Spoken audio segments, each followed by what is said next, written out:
চন্দনমুড়া কৃষ্ণকুমার উচ্চ মাধ্যমিক বিদ্যালয়ে জৈব প্রযুক্তি কাউন্সিলের নির্দেশনায় শনিবার বর্জ্য থেকে সম্পদ থিমের উপর কর্মসূচি অনুষ্ঠিত হয়।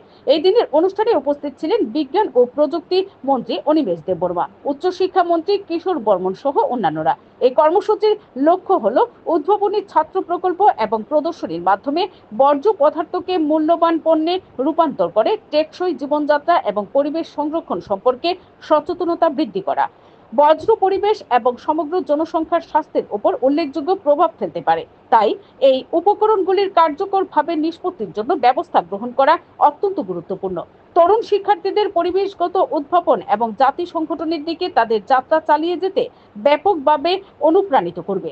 বিপুল পরিমাণ বর্জ্য জমা হচ্ছে, যা শীঘ্রই কোটি কোটি টনে পৌঁছাবে।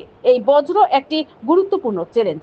জৈব বজ্র থেকে তৈরি জৈব সার দীর্ঘমেয়াদী কৃষি উৎপাদনকে সমর্থন করার জন্য ব্যবহার করা যেতে পারে এবং বিভিন্ন জৈব রাসায়নিক কার্যকলাপ এবং শিল্পে ব্যবহার করা যেতে পারে।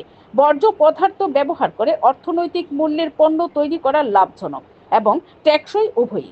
এর ফলে একটি পরিষ্কার এবং সবুজ পরিবেশ তৈরির সম্ভাবনা রয়েছে এবং একই সাথে অর্থনৈতিক সুবিধাও পাওয়া যায়। Bureau report, BTV Tripura news. Medical surgeon যারা বর্মন, দাস, নমশূদ্র, এদের থেকেও কিন্তু স্পেশালিস্ট অনেক ডাক্তার, ইঞ্জিনিয়ার বেরিয়ে আসছে এবং আমাদের সাপোর্ট করতে হবে। ভারত সরকার চাইছে, ত্রিপুরা সরকারও সেটা চাইছে।